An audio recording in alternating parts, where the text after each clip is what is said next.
photo. Allez, monsieur Ramlet, Bravo!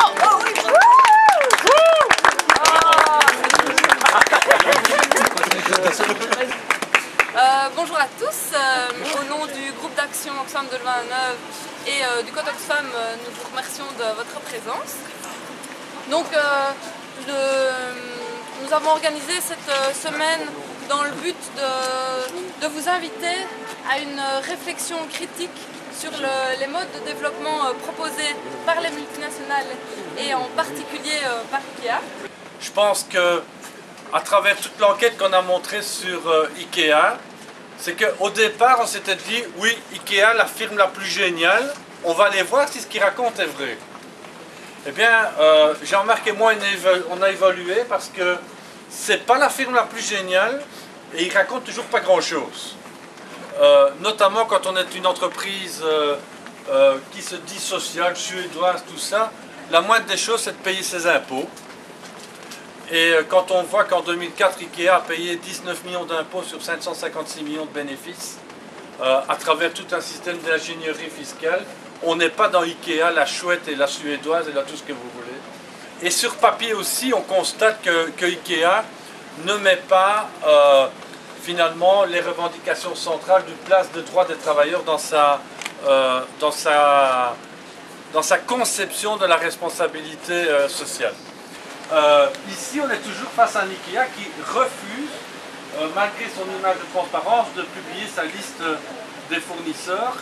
Et nous en sommes au 5e contact avec IKEA. Et on est toujours un peu comme sur leur site internet. La parole en boucle pour nous dire qu'ils sont sociaux, responsables et environnementaux.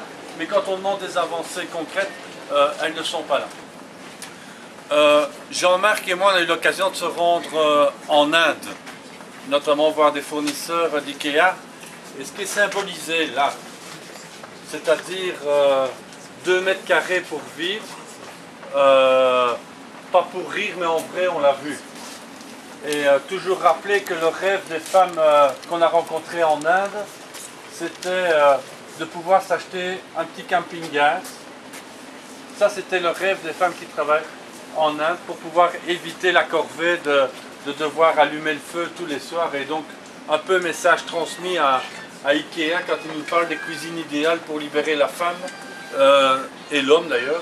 Ce serait pas mal qu'ils pensent d'abord aux personnes avec qui ils travaillent. Et donc je suis très content qu'à travers des initiatives comme celle-ci, la pression puisse continuer, en sachant que c'est à la fois l'interpellation d'IKEA, mais c'est évidemment l'interpellation de tout un chacun, puisque s'il y a un modèle de consommation d'IKEA, c'est qu'il y a aussi des consommateurs d'IKEA. Et je crois que qui n'est pas... On va faire le sondage à l'endroit. Qui est consommateur d'IKEA? Qui ne l'est pas? Ah, merveilleux.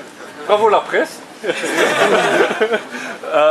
Ce qui montre que finalement, ça pose la question de la propre contradiction que nous portons tous.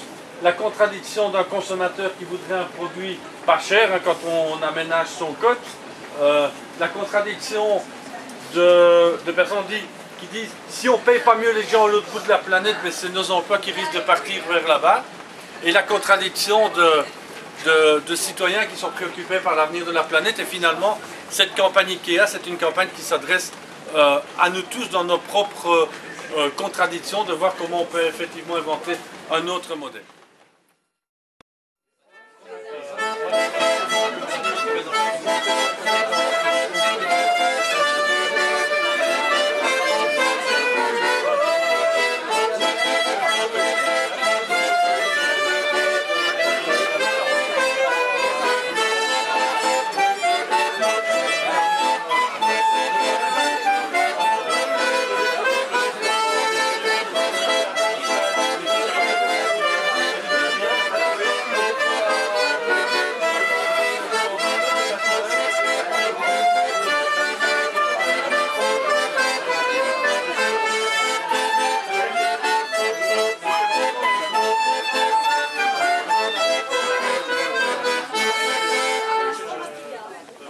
Qu'est-ce que ça t'a apporté cette visite dans le magasin?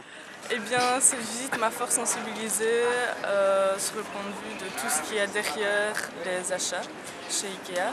Parce qu'étant donné que j'achète énormément dans ce magasin et que j'aime beaucoup, et que quand je rentre, j'achète toujours plus que ce qui était prévu à la base, ça m'a sensibilisée pour les travailleurs, pour les producteurs, mais également j'ai appris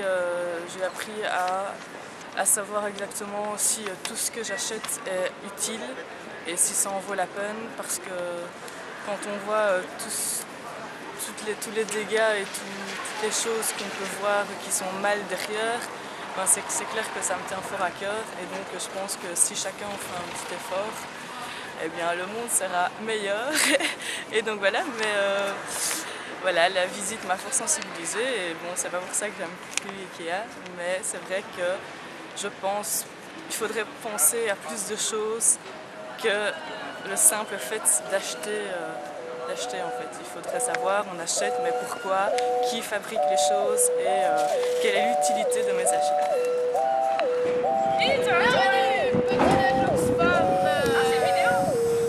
Bonjour, je voudrais un petit déjeuner s'il vous plaît. Alors, vous la réflexion, ça vous fait 1 € s'il vous plaît. Vous voulez du thé, du café?